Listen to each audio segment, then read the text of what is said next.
Bulletin की शुरुआत करेंगे एक बड़ी खबर के साथ। दिल्ली के मुख्यमंत्री अरविंद केजरीवाल कोरोना पॉजिटिव हो गए हैं, घर में आइसोलेट हुए हैं सीएम अरविंद केजरीवाल। इस वक्त की बड़ी खबर से आपको रूबरू करा दें। सीएम अरविंद केजरीवाल ने एक ट्वीट कर यह जानकारी दी है। उन्होंने कहा है कि मैंने खुद को होम आइसोलेट कर लिया है। यह बड़ी खबर आपको बता दें दिल्ली से जो निकलकर सामने आ रही है। संपर्क में आए लोग कोरोना टेस्ट अपने करा लें। केजरीवाल ने कल ही देहरादून में चुनावी रैली की थी और अब वो खुद कोरोना पॉजिटिव हो गए हैं। तो ये एक बड़ी खबर आपको बता दें, उन्होंने ट्वीट किया है, ट्वीट करके जानकारी दी है। अरविंद केजरीवाल ने कहा है कि मैं कोरोना पॉजिटिव हो गया हूं, जो भी लोग मेरे संपर्क में आए हैं वो अपना कोविड टेस्ट करा ले। आपको बता दें कि देहरादून में चुनावी रैली की थी अरविंद केजरीवाल ने, उसके बाद अरविंद केजरीवाल कोरोना पॉजिटिव हो गए हैं। ये जानकारी दे दी गई है कि अरविंद केजरीवाल कोरोना पॉजिटिव हैं, वो होम आइसोलेट हैं और उन्होंने लोगों से कहा है। ब्रजेश श्रीवास्तव हमारे साथ जुड़ गए, एसोसिएट एडिटर हैं हमारे। ब्रजेश जी, ये बड़ी खबर है और इन बिटवीन चुनाव, क्योंकि रैली करने जाते हैं अरविंद केजरीवाल उत्तराखंड में और उस बीच उनका कोरोना पॉजिटिव हो जाना बहुत बड़ा झटका आम आदमी पार्टी के लिए भी, साथ ही साथ में हम सबको भी सचेत रहने की जरूरत है कि अब समय आ गया है संभलने का। आशीष, देखिए जिस तरीके से जिस तेजी के साथ जो है दिल्ली के अंदर मामले बढ़े हैं, बेतहाशा एक तरह से मामलों में वृद्धि हुई है। और उस बीच दिल्ली के मुख्यमंत्री अरविंद केजरीवाल उत्तराखंड में जनसभा करते हैं। जनसभा करने के तुरंत बाद वो उनको सिम्टम्स जो है उनको कुछ मजबूत नजर आते हैं और उसके बाद वो टेस्ट कराते हैं जहां कोविड पॉजिटिव पाए जाते हैं और आखिरकार उन्होंने कहा कि वो कोविड इन्फेक्टेड है और जो भी लोग उनके नजदीक आए हैं या फिर उनके संपर्क में आए हैं वो अपना कोविड टेस्ट करा ले। लेकिन चिंता की बात यह है कि यहाँ पर जो है पहले उन्होंने बीजापुर गेस्ट हाउस में जो है जो पदाधिकारी थे उनके साथ बैठकें की। एयरपोर्ट से लेकर के लगातार वो जो है यहाँ पर सैकड़ों लोगों के संपर्क में रहे हैं। ऐसे में सबसे बड़ी चिंता की बात है कि अब चूंकि केजरीवाल के संपर्क में आने वाले तमाम लोगों की जो कांटेक्ट ट्रेसिंग करा रहे हैं यहाँ पर स्वास्थ्य महकमा जो है, लेकिन अब देखने वाली बात होगी कि आखिर उनके नजदीक आकर के उनके संपर्क में आकर के यहाँ पर कितने लोगों को इन्फेक्शन होता है। लेकिन जाहिर तौर पर अब ये चिंता की बात है और चिंताएं बढ़ने लगी क्योंकि इस जनसभा में वो ना मास्क लगा करके थे, मतलब किसी भी तरीके का प्रोटेक्शन भी नहीं लिए हुए थे और जनसभाओं को उन्होंने यहाँ पर संबोधित किया, पदाधिकारियों के साथ मिले। तो ऐसे में अब जो लोग उनके संपर्क में आए हैं वो खासी चिंता में है। और तो और आखिर हमने खुद चूंकि कल मैंने खुद अरविंद केजरीवाल के साथ उनका एक इंटरव्यू किया था और वो मैं उनके साथ मौजूद था, लेकिन हमने प्रॉपर प्रिकॉशंस लिए थे और वहां पर भीड़ में कोई प्रिकॉशंस नाम की कोई चीज नहीं थी। तो एक लापरवाही खतरनाक भी हो सकती है। ये भी एक बड़ा सवाल है कि जिस तरीके से बिना मास्क, बिना जो है सोशल डिस्टेंसिंग के न सिर्फ जनसभाएं हो रही हूँ, जनसभा में अगर एक व्यक्ति इन्फेक्टेड है ये तो ब्रजेश जी तो हेंस प्रूव्ड हो गया। हमने अपनी आंखों से देखा किस तरीके से केजरीवाल ने जनसभा को संबोधित किया और उसके बाद वो कोरोना पॉजिटिव हो गए। चूंकि आप बता रहे कि आपने सारे प्रिकॉशंस ले रखे थे, आपने मास्क पहन रखा था, तो आपको ज्यादा खतरा नहीं होगा। लेकिन मैं ये सोचकर हैरान हूं कि उस रैली में जो भीड़ आई थी हजारों लाखों की, उनमें तो सोशल डिस्टेंसिंग नाम की कोई चीज ही नहीं थी। अब आप ये समझ सकते हैं कि उनको कितना खतरा होगा, विशेष तौर पर इन सिचुएशंस में जब बहुत तेजी से ओमिक्रॉन जैसा वायरस पांव पसार रहा है, ये वेरिएंट। देखिए आशीष, सबसे बड़ी बात यह है कि यूं ही नहीं, हाई कोर्ट के जज हाथ जोड़ करके कह रहे हैं कि चुनाव को टाल दिया जाए, क्योंकि ये स्थितियां आप किसी भी रैली, किसी भी जनसभा में आप ये उम्मीद नहीं कर सकते कि वहां पर सोशल डिस्टेंसिंग होगा। अपने नेता तक पहुंचने के लिए लोग हर एक जतन करते हैं, वो एक दूसरे को जो है पीछे खींचने की कोशिश करते हैं, लगातार जो एक दूसरे से चिपकने की कोशिश करते हैं। वो तमाम चीजें होती हैं जो कोरोना के लिए घातक हो सकती हैं। और जिस तरीके से कल केजरीवाल जी सभी अपने कम से कम पार्टी पदाधिकारियों के साथ मिले हैं, नेताओं से मिले हैं, मंच साझा किया है, इन सब के बाद तो जाहिर तौर पर वो सारे लोग जो उनके संपर्क में आए हैं उनके लिए एक बड़ा खतरा पैदा हो गया। ये चिंता की बात है, बहुत ज़्यादा चिंता की बात है और समझने वाली बात भी है। और लोगों को भी ब्रजेश जी सचेत हो जाने की ज़रूरत है कि नेता तो रैलियां करेंगे, वो चुनावी जनसभा करेंगे क्योंकि उनको वोट चाहिए, उनको चुनाव जीतना है। हम और आप गलतियां क्यों करते हैं, लोग क्यों जाते हैं, ये लोगों को समझने की बात है। मैं तो यहाँ लोगों से अपील करूंगा, मैं चाहूँगा ब्रजेश जी आप भी अपील करें लोगों से और बताएं कि कितनी महत्वपूर्ण है ये जानकारी और ये समझना कि जो रैलियाँ हो रही हैं वहाँ पर हम खुद बेवकूफ़ी क्यों करते हैं, लोग वहाँ पर खुद क्यों जाते हैं, खुद को बचाना खुद की जिम्मेदारी है, क्योंकि हमने दूसरी लहर में देखा था किस तरीके से मौत का तांडव पूरे देश में हुआ था और लोगों की किस तरीके से मौत हुई थी। ओमिक्रॉन को हल्के में नहीं लिया जा सकता। दिल्ली में रोज 4-5 हजार मामले सामने आ रहे हैं, महाराष्ट्र में 10-11 हजार मामले सामने आ रहे हैं, उत्तर प्रदेश में भी मामले बहुत तेज बढ़े हैं और उत्तराखंड को इस बात से समझा जा सकता है कि अगर एक नेता, एक बड़ा नेता यानी अरविंद केजरीवाल वहां पहुंचते हैं, रैली करते हैं, कोरोना पॉजिटिव हो जाते हैं, तो ये समय आ गया है। उठिए और समझदारी दिखाए। बहुत शुक्रिया ब्रजेश जी हमसे जुड़ने के लिए, तमाम बातचीत के लिए। तो हमारे एसोसिएट एडिटर ब्रजेश जी जुड़े हुए थे, उन्होंने ये चीज बताई कि आखिर किस तरीके से रैली को वो संबोधित करने पहुंचे थे, रैली को संबोधित किया, लोगों से मिले, लोग उन तक पहुंचना चाहते थे, लेकिन उसके बावजूद देखिए अरविंद केजरीवाल का ये ट्वीट, अरविंद केजरीवाल ने ट्वीट किया, उन्होंने बताया कि वो कोरोना पॉजिटिव हो गए। वो ट्वीट हम आपको दिखाते हैं। उन्होंने कहा कि मुझे कोरोना संक्रमण हुआ है, लक्षण हल्के हैं, मैंने फिलहाल खुद को घर में आइसोलेट कर लिया है। जो भी लोग पिछले कुछ दिनों में मेरे संपर्क में आए हैं वो खुद को आइसोलेट कर लें और कोरोना टेस्ट करा लें। ये ट्वीट हम आपको दिखा रहे हैं अरविंद केजरीवाल का, दिल्ली के मुख्यमंत्री, जो इस बढ़ते कोरोना संक्रमण में कोरोना पॉजिटिव हो गए हैं। दिल्ली देहरादून में इन्होंने जनसभा को संबोधित किया, लौट कर आए, कोरोना पॉजिटिव हो गए। बढ़ते आगे, लखनऊ से खबर है, यूपी में 4 आईपीएस अफसरों का तबादला हो गया है। अजय कुमार को एसएसपी प्रयागराज बना दिया गया है। आईपीएस सर्वश्रेष्ठ त्रिपाठी डीजीपी हेडक्वार्टर लखनऊ से संबद्ध हुए हैं। आईपीएस राजेश द्विवेदी को एसपी हरदोई बनाया गया है। आईपीएस ओम प्रकाश सिंह को एसपी अधिसूचना लखनऊ बनाया गया है। तो ये इस वक्त की बड़ी खबर आपको बता दें कि यूपी में 4 आईपीएस अफसरों के तबादले हुए हैं। अजय कुमार का नाम देखिए, अजय कुमार को बनाया गया है एसएसपी प्रयागराज। प्रयागराज में तेजी से क्राइम वारदातें बढ़ी थी। आईपीएस सर्वश्रेष्ठ त्रिपाठी डीजीपी हेडक्वार्टर लखनऊ से अटैच किए गए हैं। आईपीएस राजेश द्विवेदी को एसपी हरदोई बनाया गया है। ये कुछ बड़े बदलाव ब्यूरोक्रेसी में इस वक्त आपकी स्क्रीन पर। आईपीएस ओम प्रकाश सिंह एसपी अधिसूचना लखनऊ बने हैं। ये 4 आईपीएस जिनके तबादले हुए हैं वो हम आपको इस वक्त दिखा रहे हैं।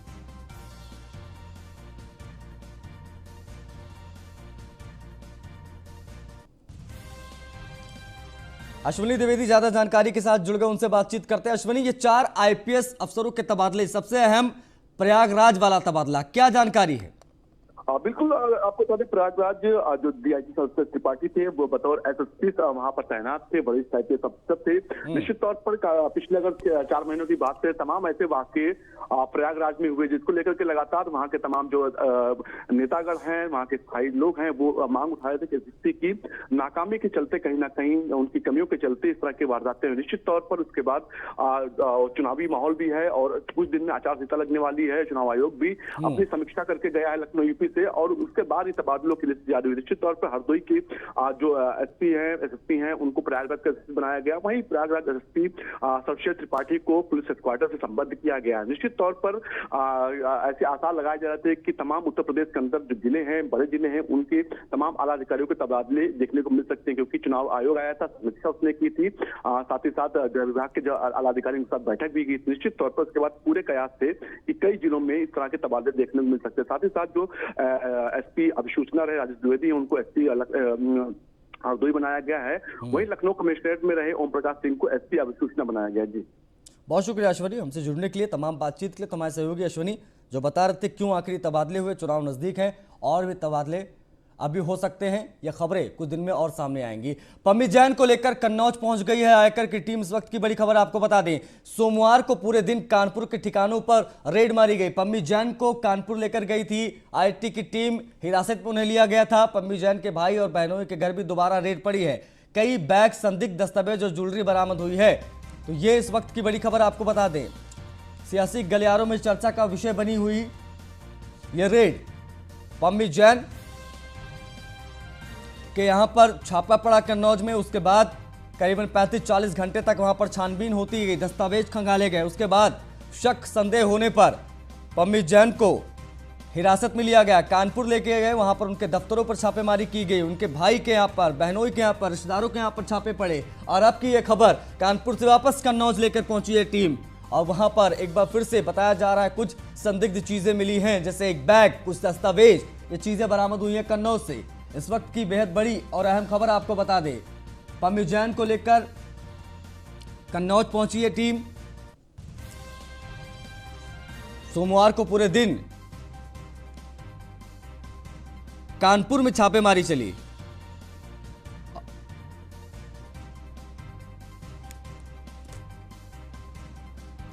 इस बीच एक और बड़ी खबर लेते हैं। आज पश्चिमी यूपी का दौरा करेंगे मुख्यमंत्री योगी आदित्यनाथ। अलीगढ़ को बड़ी सौगात देंगे। इस दौरान मुख्यमंत्री 7,000 करोड़ की विद्युत परियोजनाओं की सौगात मुख्यमंत्री देंगे। अलीगढ़ में 2,000 छात्रों को सीएम टैबलेट बांटेंगे।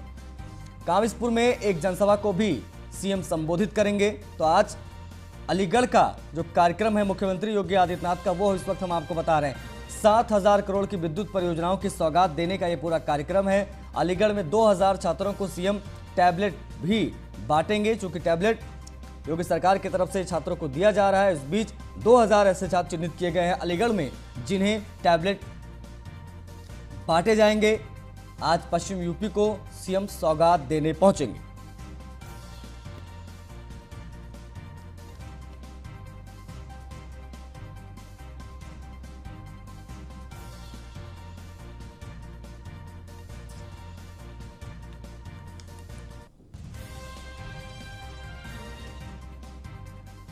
सहारनपुर के देवबंद भी जाएंगे मुख्यमंत्री योगी आदित्यनाथ। आज दोपहर 2 बजे एटीएस कमांडो सेंटर का शिलान्यास करेंगे सीएम योगी।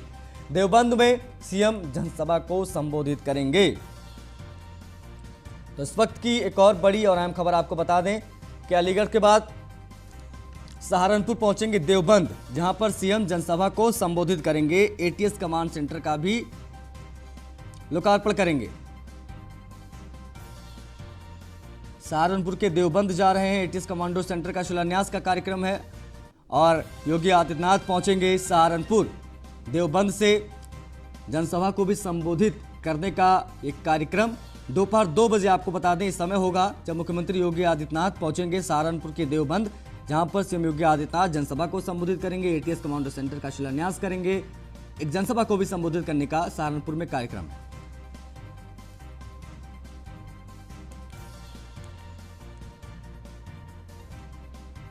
नोएडा से इस वक्त की एक और बड़ी खबर बता दें आपको। एसीई ग्रुप पर आईटी का छापा पड़ा है। नोएडा, दिल्ली और आगरा में आईटी का ही छापा पड़ा है। एनसीआर के बड़े बिल्डर अजय चौधरी के ठिकानों पर आईटी की ये रेड। एसीई ग्रुप के नोएडा, दिल्ली, आगरा आदि ठिकानों पर आईटी ने छापा मारा है। बड़े पैमाने पर छापेमारी जारी है। आईटी की कई टीमें छापेमारी कर रही हैं। ये इस वक्त की एक बड़ी खबर आपको बता दें। एनसीआर के बड़े बिल्डर अजय चौधरी के ठिकानों पर ये आईटी का छापा पड़ा है। बड़े पैमाने पर छापेमारी जारी है। लगातार पूरे उत्तर प्रदेश में छापेमारी का सिलसिला चल रहा है और इस बीच आईटी की कई टीमें छापेमारी करने पहुंची हैं। नोएडा एसीई ग्रुप पर आईटी का छापा पड़ा है।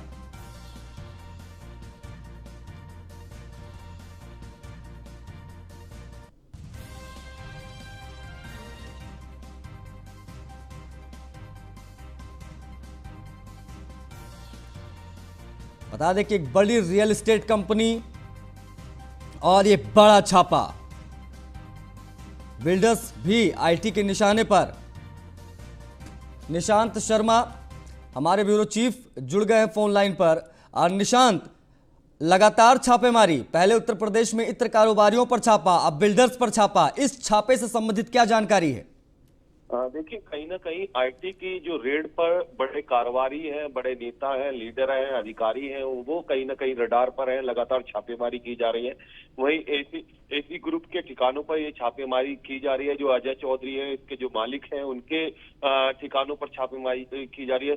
सबसे बड़ी बात है कि नोएडा के साथ साथ दिल्ली, एनसीआर, आगरा कई इलाकों में ये छापेमारी लगातार जारी है। और कहीं ना कहीं इसी को देखते हुए आईटी की कई टीमें उत्तर प्रदेश के कई इलाकों में लगी हुई है, जिसमें कहा जाता है कि दिल्ली एनसीआर का ये बड़ा बिल्डर है, जिसने तमाम सोसाइटी खड़ी की है, तमाम फ्लैटें बेचे हैं। कहीं ना कहीं इसी को देखते हुए अब इसमें पड़ताल ये की जा रही है कि रेड के बाद क्या कुछ सच्चाई सामने आती है और जिसके बाद ही पता लग पाएगा।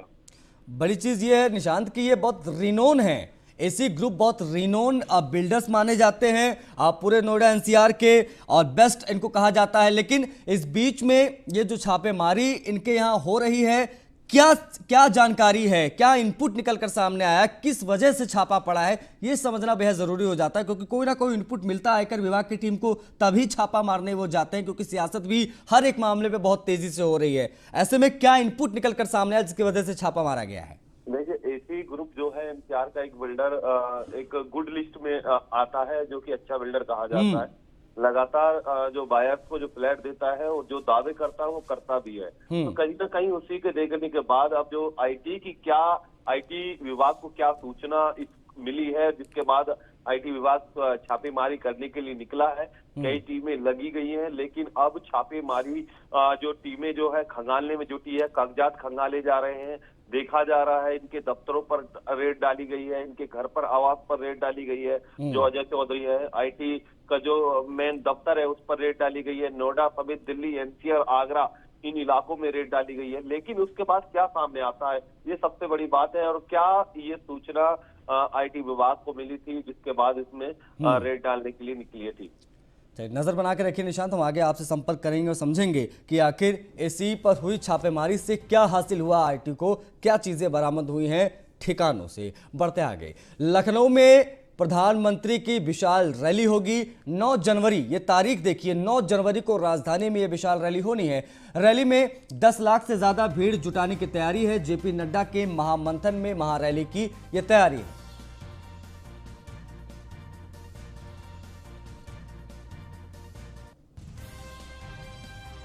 तो रैली में 10 लाख से ज्यादा भीड़ जुटाने की तैयारी है। ये इस वक्त की एक और बड़ी खबर आपको बता दें, जेपी नड्डा के महामंथन में महारैली की तैयारी है। प्रधानमंत्री मोदी की रैली, एक तरफ से राष्ट्रीय अध्यक्ष जगत प्रकाश नड्डा, इनके भी कार्यक्रम। 9 जनवरी को राजधानी में यह विशाल रैली होगी।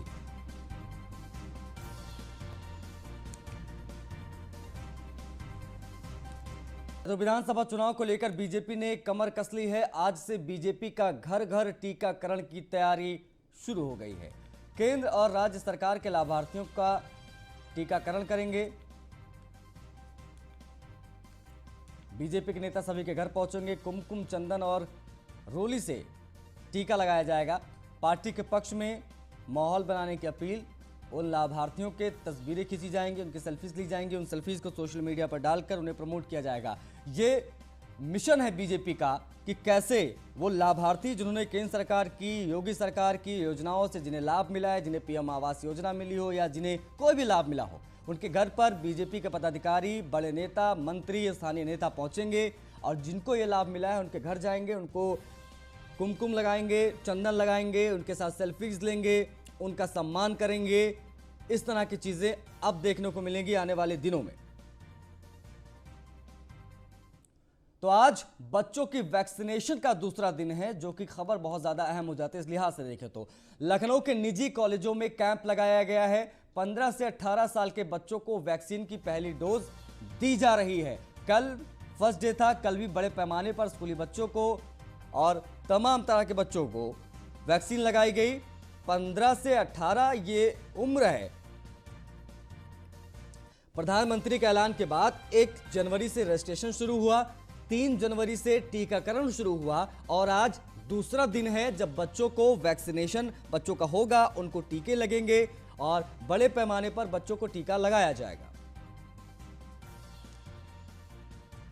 नोएडा से खबर है, पुलिस और बदमाशों के बीच मुठभेड़ हुई है। मुठभेड़ में इनामी बदमाश को गोली लगी है। चेकिंग के दौरान बाइक सवार 2 बदमाशों से मुठभेड़ हुई है। इस वक्त की अहम और बड़ी खबर आपको बता दें, बदमाशों ने ऑटो चालक को गोली मारकर उसकी हत्या कर दी। 3 साल से बीटा 2 थाने से फरार चल रहा था बदमाश।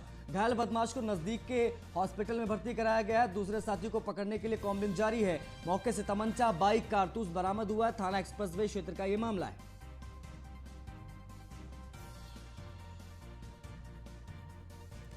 3 साल से फरार चल रहे थे, आपको बता दें। मौके से तमंचा बरामद हुआ है, एक बाइक बरामद हुई है और कुछ जिंदा कारतूस भी बरामद हुए।